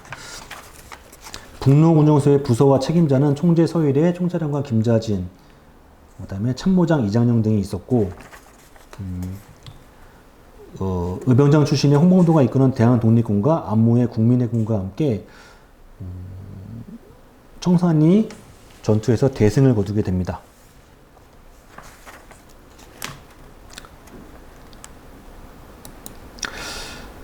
청산리 대첩에 관해서는 자료마다 각자 차이가 있는데 좀 과장됐다는 설도 있고 좀 적게 했다는 설이 있는데 일본 측 자료에 의하면은 굉장히 축소되어 있죠. 저희 쪽 자료와 비교해서는. 자, 이 청산리 대첩 이후에 경신참변으로 대종교의 인적 물적 피해가 발생하게 되는데 일제는 청산리 대첩의 패배 원인으로 대종교의 그 경신분국의 네트워크를 보고 만주 지역에서 대종교 세력을 없애지 않고서는 독립군들의 기반을 없앨 수 없다는 판단하에 1920년 8월 간도지방 불령선인 초토계획을 수립했습니다. 10월 2일 일본군은 훈춘상권을 조작해서 두망을 건너게 되는데 이때 일본에서 파견한 19사단의 기무라 지대는 북로운전소를 초토화하게 만들어진 특별부대였습니다. 당시 임시정부에서 파악한 정신참변의 실상은 피살자가 3,469명, 체포자가 171명, 부녀자 강간 71명, 가옥 파괴 3,288채, 학교 소실 41개소, 교회 소실 16곳이었습니다. 경신참변으로 간도 지역 한인과 대종교는 엄청난 피해를 입게 되고 서일은 더 이상 동포들의 희생을 감내할 수 없어서 남쪽으로 내려오지 못하고 북쪽인 연해주로 이동하기 위해 대한군정소를 소만 국경지대인 북만주의 밀산으로 이동시켰습니다. 밀산은 독립군이 장기간 주둔하기에 있는 재정적 기반이 취약한 곳이어서 연해주로 이동하게 되는데요. 연해주에는 이때 20만에 이르는 한인들이 기반을 잡고 있어서 독립군 근거지로 부상하였습니다.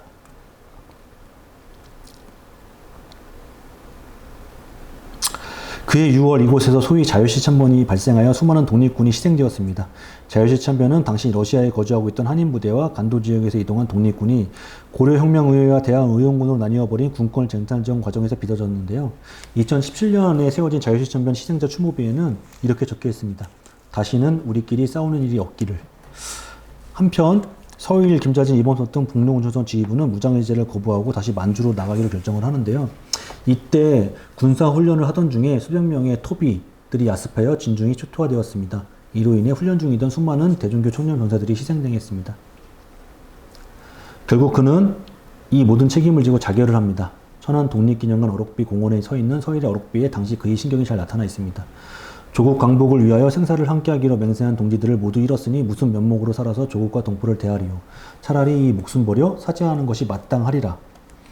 서일의 죽음에 앞서 예간 신규식의 자결, 동의도 삼지세의 전사로 있던 한교육 일가가 토비들의 습격으로 참변을 당하였고 이에 충격을 받은 김규호는 시른시른 병을 앓다가 1923년 11월 18일 56세로 사망했습니다. 나철서의 김규호는 삼종사가 이국 땅에서 만국의 한을 품고 세상을 하직했죠. 삼종사의 묘소는 대중교 총무사가 있던 화룡현 청포화 근처에 있습니다.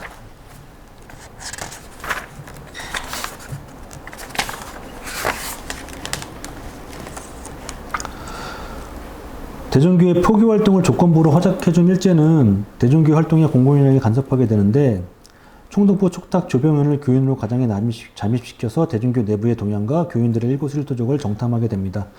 이로 인해서 일제는 1942년 9월 조선어학회의장 이국노가 천진정 건립과 관련해 윤세복 교주에게 보낸 편지를 비밀로 삼는데 널리 펴낸말이라는 원고가 동본인 사실을 주목했습니다.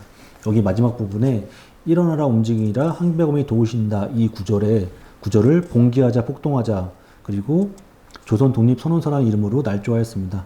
이 조작사건을 통해 일제는 대종교 지도자들을 검거하기 시작했는데 윤세복 교주 등 24명 그 다음에 이현익 등 총 25명이 체포되었습니다. 대종교에서는 임원년에 일어난 이 탄압사건을 이모교변이라고 부릅니다. 일제는 이 사건을 통해 우리 민족의 정체성인 정신, 단군신앙과 말글, 조선어학계를 말살시키려고 했습니다. 이모교변보다 2개월 먼저 터진 조선어학계 사건은 반대로 윤세복이 단군성가라는 가사를 지어 서울에 있는 이국노에게 보내 작곡을 의뢰했는데 이 가사가 일경에게 발견되면서 빌미가 되었습니다. 일제는 두 사건 관련자들에게 자맹진치 반도법 및 치안유지법을 적용하였습니다. 조선어학계를 이끈 주시경과 그의 제자들은 모두 대종교와 밀접한 관련을 맺고 있었죠. 대종교인이자 독립운동가 출신으로 이모교변 때 옥고를 치른 이현익은 한글어학계 사건이 즉 대교 교변이요 대교 이모교변이 쪽 독립운동 실기가 되는 것이다 라고 기록으로 남겼습니다. 이모교변으로 10명의 대종교 지도자들이 목숨을 잃었고 여기에는 백산 안희제를 포함해서 나철 대종사의 장남과 차남 등이 있습니다. 이 사진은 에카 감옥인데요.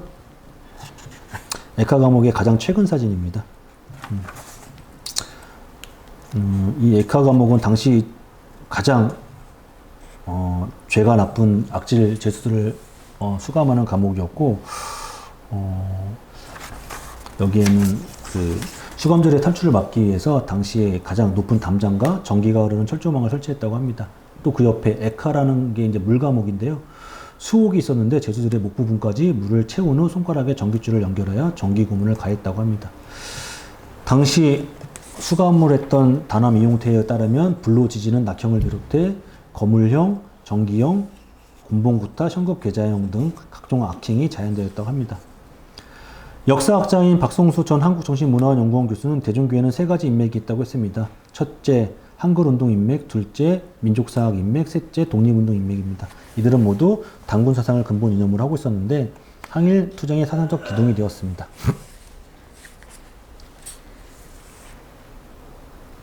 한글과 민족싸움의 국학운동에서도 대종교인들의 중추적 역할을 했습니다. 나철은 문자를 모르는 교인이 있으면 무슨 수를 써서라도 한글을 먼저 습득해 하라고 했습니다. 대종교의 홍합 나철 대종사 또한 한문 지식을 배경으로 과거에 급제한 인물인데 대종교를 중간한 후에도 한글에 대한 체계적인 이론서나 논문을 남긴 것은 없습니다. 그러나 나철은 단군교단으로 봤던 단군교 표명서를 보면 우리말에 대한 애착이 많이 나타납니다. 즉 조선이라는 말이 배달에서 왔다는 설명과 더불어 배달목, 태백산, 폐강, 인검, 이사금, 인이금, 나라, 서울 등 우리말에 대한 어원을 밝히고 있다는 것이죠. 이것은 대종교단이 중강 이전에 이미 우리말에 대한 관심이 지대했음을 확인할 수 있으며 후일 한글운동을 주도한 원인을 찾을 수 있는 부분입니다. 당시에 이게 단군교 표명서입니다. 1904년에 이 표명서를 전달받게 돼서 단군교를 표명하게 되죠. 여기에 우리말의 어원이 담겨져 있습니다. 그 다음에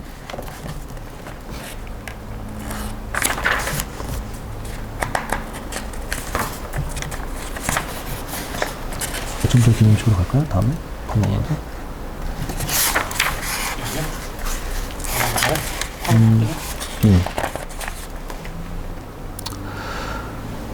자, 2차 세계대전 종전을 앞두고 일본에 대해 항복을 권고하였는데 연합군이 일본은 본토 결전의 결의를 다지며 거부하였죠. 이 때문에 일본 시로시마와 나가사키에 원자폭탄이 투하되었고 소련도 8월 9일 참전하였습니다.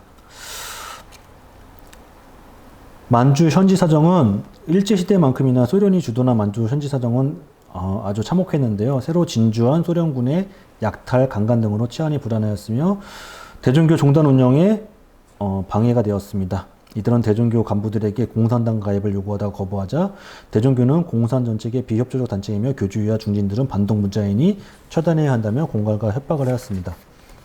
이로써 만주에서 새로운 포교 활동을 하려던 대종교 총무사는 결국 환국할 수밖에 없게 되는데요. 그래서 1946년 6월 16일 날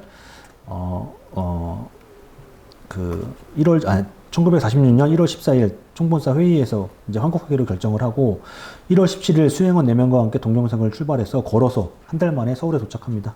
36년 만에 귀환이었습니다. 여기 환국 기념사진이 나와 있는데요. 당시 그나마 살아남은 대종교 지도자들이 모여서 단지 사진을 남긴 것입니다.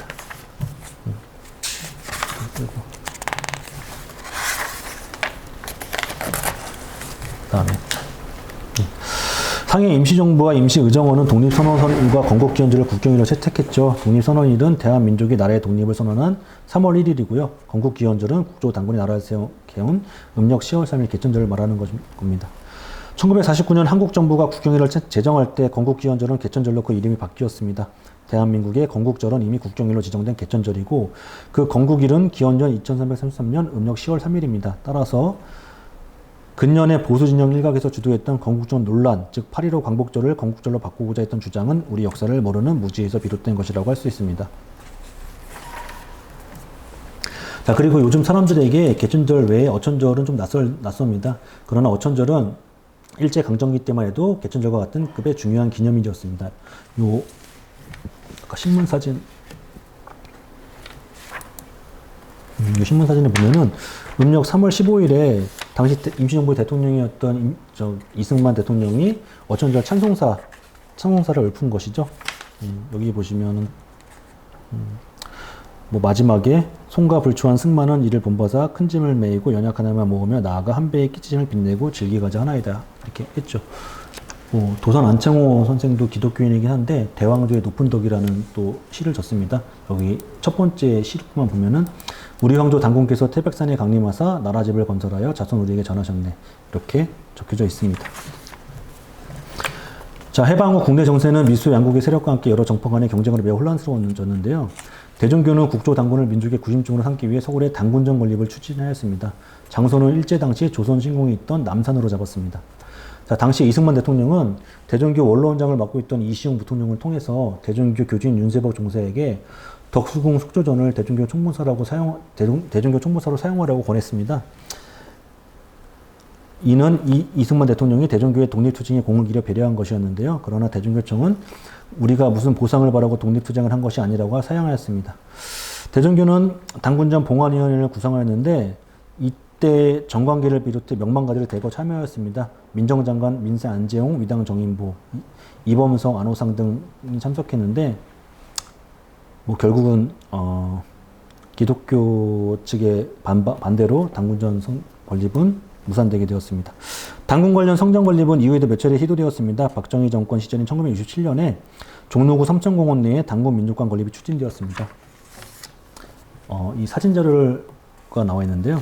당시 당군 민족관 건립 추진의 회장은 독립운동가 출신의 곽상훈 전 국회의장이었고 이사로는 소설가 월탄 박종화, 독립운동가 박영준 초대 한전사장, 그 다음에 강원용 목사, 김종필 총리, 그 다음에 유진호 박사, 방일영 조선일보 사장, 이인 변호사, 이병철 삼성그룹 회장 등이 이사진으로 참여했었습니다.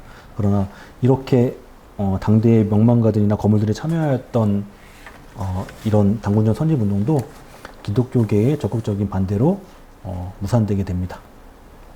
대종교 역사를 돌이켜보면 나철 대종사는 당군교를 다시 일으켰고 김교원은 교사를 세웠습니다. 서일종사는 교리를 다듬었으며 윤세복 중사는 어려운 여건에서도 교단을 잘 지켰죠. 자, 언론인 곽병찬은 지워진 민족해방의 신앙이라는 제목의 칼럼에서 오른쪽 왼쪽 혹은 나라 안팎 어디에서 접근하든 무장투쟁 노선이든 외교 노선이든 한글이나 국학 등 문화운동이든 독립운동의 모든 길목엔 대종교가 있다. 지금은 주류로부터 미신 혹은 국수주의적 망상으로 매도당하지만 일자에서 대종교는 민족 정체성의 원천이었고 민족 해방운동의 이념이었다는 칼럼을 남기기도 했습니다.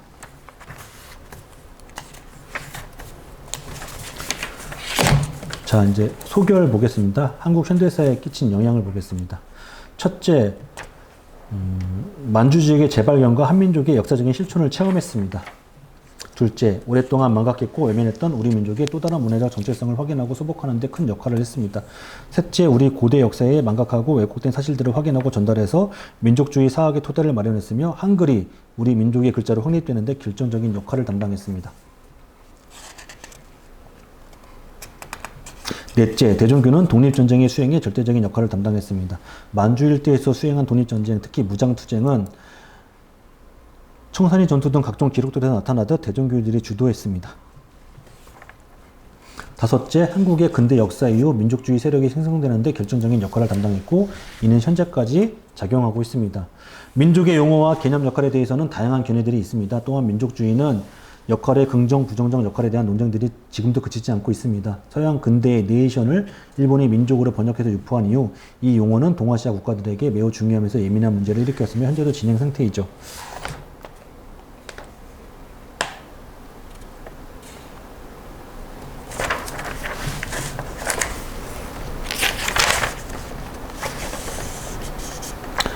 대종교는 민족주의 세력을 전투에 참여, 역사와 한글교육 등을 이용하여 조직적으로 양성했습니다. 이것은 왜곡시키거나 부정할 수 없는 실제 사실이고 역사의 기억이며 현재까지 남아있는 진실입니다. 독립을 쟁취한 이후에도 우리에게 주어진 고통스럽고 비극적인 현실을 극복하는 데는 민족의식과 민족주의가 큰 역할을 담당했습니다. 그 민족주의 정신과 힘을 양성한 주체 가운데 가장 큰 존재가 대종교였습니다. 예관 신규식 도형이 당시에 한국혼이라는 저서를 남기는데요. 저는 이 말이 우리 민족을 관통하는 아주 중요한 말이라고 생각합니다. 우리나라의 사람들이 신인, 당군이 만약 태백산 단목하에 강림하였다는 한 줄의 문자가 없었다면 우리들은 갈천시의 백성이 되거나 무의시의 백성이 되었을지 나 자신 알 수 없는 일이다. 위 갈천시나 무의시는 중국 복희시 이전의 재앙을 말합니다. 자, 마지막으로 마지막 말씀을 드리겠습니다. 대종교의 제1존재 의의는 개인의 실존적 구원, 계급 또는 특정 집단의 이익 추구가 아니라 개인의 합인, 민족의 독립과 해방이었습니다. 대종교인들은 신분, 계급, 사상, 종교, 이데올로기 등의 이익과 입장이 아닌 오로지 민족으로 유형화된 집단의 생존을 지키고 정치적으로 죽은 나라의 생명을 부활시키고자 군인의 역할을 병행하면서 개체의 생존을 희생시킨 사람들입니다. 국외, 특히 만주 지역과 연해주 일대에서 대종교는 우리 독립운동, 독립전쟁, 조선 백성들의 생존 그 자체였습니다. 즉 나철이 선택하고 재조직한 대종교와 이에 동조한 사람들은 그 암울한 시대의 선각자였고 자기 희생을 하면서 민족의 독립과 해방의 쟁취를 위해 투쟁한 혁명가들이었습니다. 이것으로서 오늘 강의를 마치도록 하겠습니다. 예, 대종교가 워낙 독립운동을 다방면에 걸쳐서 엄청나게 많이 했기 때문에 또 그걸 또 가능한 한 많이 좀 소개시켜 주시고 싶은 중에서 말씀을 하시다 보니까 굉장히 빠르게 말씀을 하시는데도 불구하고 방대한 양인 것 같습니다. 나중에는 또 압축을 해서 좀 아쉬움이 컸는데요. 시간 관계가 뭐 혹시 이 강의를 통해서 느낀 소감이나 뭐 질문 혹시 있으십니까? 네, 나와서 말씀해 주시죠. 아니 그 마이크가 있으니까 예. 나오셔서.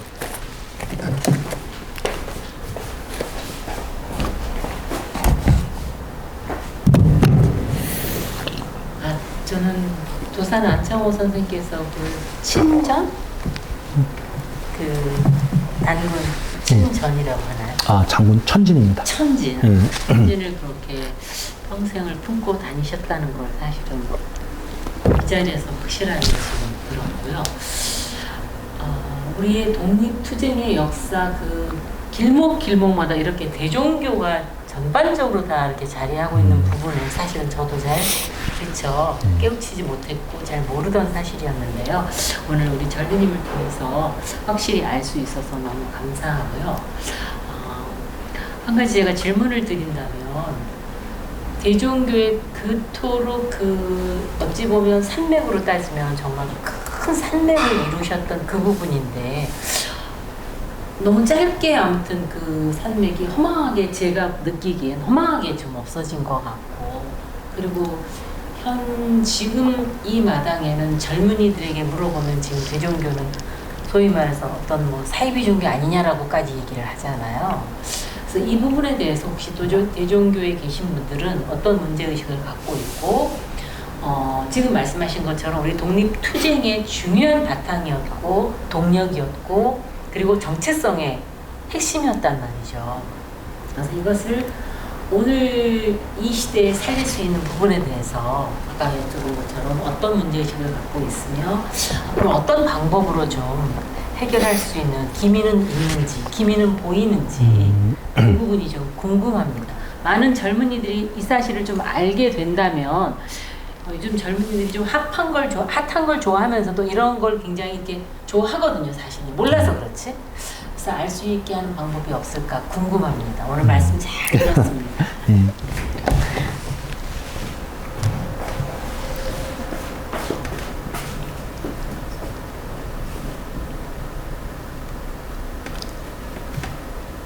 우선 여기 대종교의 이 한자를 보면 이 종자가 이제 종교할 때 종자가 아니잖아요.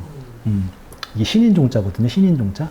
그러니까 대종교라고 하면은 이제 일반 학생들이 큰 종교예요? 뭐 이렇게 얘기를 해요. 제가 설명을 해드리면 대종교는 이렇게 대종교라고 읽으면은 좀 이해가 안 되고 대종하고 교를 따로 읽으면은 이제 이해가 편합니다. 이 대종이라는 거는 이게 우리가 쉽게 말하면 당군이고 그다음에 이제 우리 쪽으로 말하면 이제 한올림 그다음에 한배라는 뜻이 되는데 그 대종교는 그렇게 따져 보면은 막 이렇게 종교적으로 막 이렇게 종교라기보다는 뭐랄까 우리 당군 할아버지의 가르침을 배우는 단체다 뭐 이렇게 좀 설명을 드릴 수가 있을 것 같고 그다음에 대종교가 좀 약간 이렇게 해방 이후에 쇠락하게 된 데 가장 큰 문제는 뭐냐면 황국 후에 가장 먼저 했던 게 학교의 설립이었어요. 학교를 설립하게 되고 그 학교를 다양한 방면으로 설립을 하게 되는데 첫 번째로 이제 대종교 교단이 주축이 돼서 설립한 학교는 홍익대학교가 있습니다. 홍익대학교하고 지금은 사라졌지만 국학대학이라고 있었습니다. 국학대학은 나중에 우석대학교로 편입됐다가 우석대학교가 이제 고려대학교의 캠퍼스로 이제 다시 들어가면서 사라지게 되고 그 다음에 이제 성제 이시영 도영 대종교의 원로원정이었던 성제 이시영 선생이 광복 후에 신흥무관학교 그 다음에 신흥을 따가지고 이제 신흥학교를 설립하게 되는데요. 그 신흥학교가 6.25 이후에 또 이렇게 넘어가게 됩니다. 그 다른 재단으로 그 신흥학교가 넘어가서 이제 지금까지 이어진 학교가 경희대학교죠. 그 다음에 대종교의 정신을 담고 있는 학교는 이제 단국대학교가 있는데 단국대학교는 당군의 단자와 나라 국자를 써가지고 이제 만든 학교죠. 당군의 나라라고. 그래서 당시에 이제 민족을 이끌어갈 이제 지도자들을 양성하기 위해서 만든 학교들인데 그 학교가 이렇게 다 사라지다 보니까 이제 대종교 이제 활동을 할 수 있는 청년들을 양성해내지 못했고 두 번째는 대종교는 이제 기복하는 신앙이 아니다 보니까 그런 제도가 하나도 없습니다. 뭔가 이렇게 뭐 기도하면서 뭐 이렇게 기복하는 제도가 없다 보니까 일반인들이 와가지고 뭐 이렇게 하는 게 없어요. 뭐 등을 달고 뭐 한다거나 그런 게 전혀 없습니다. 네, 전혀 없고 그런 문제가 있어서 지금 현재로서는 대종교에서 지금 간혹 가다가 이제 오긴 하시는데 제가 좀 가장 젊은 축에 속해요. 제가 이제 조만간에 나이가 이제 50이 다 돼가는데 젊은 축에 속해요. 그래서 제가 이제 대종교를 운영하는 거는 지금 두 가지 방식으로 운영을 합니다. 처음에는 첫 번째로는 아카데믹한 방법으로 이제 운영을 합니다. 독립운동사에 관심 있어 오는 학생들이 있거든요. 대종교 독립운동사를 알리는 방향 쪽으로 가고 그 와중에 이제 관심이 있어가지고 저는 뭐 예를 들어서 대종교의 신앙적인 부분을 더 가고 싶습니다라고 하는 사람이 있으면 뭐 한 열에 한 명 될까 말까인데 그 친구들은 이제 또 다시 대종교의 어떤 신앙인으로 이렇게 가도록 하는 방법을 선택하고 있고요. 백범 김구 선생이 뭐 일제강점기 때 대중교 총부들을 찾아오거나 광복 후에 첫 연설에서 이런 말을 해요. 대종교가 항일 독립투쟁을 했던 거를 절대 잊어서는 안 된다. 왜냐면은 당시 한반도에 있던 사람들은 모르니까 잊어서는 안 됩니다라고 하면서 배달민족으로서 조선인으로서 대종교인이 아닌 자가 누가 있습니까? 라고 합니다. 이 의미는 우리의 뿌리가 어디에 있는지, 그러니까 우리가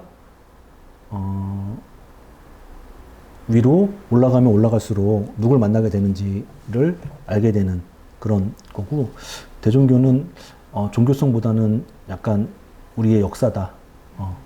뭐 그렇게 생각하고 그런 방향으로 나아가려고 하고 있습니다.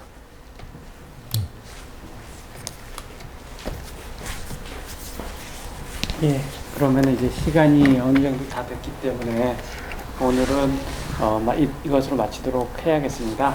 예, 우리 대종교 독립전쟁에 대해서 정말 열심히 말씀해 주신 민인용 정인 또 우리 공동대표님이시기도 하시죠. 예, 감사드리고요. 오늘 상생이음 세미나는 이것으로 마치도록 하겠습니다. 수고하셨습니다.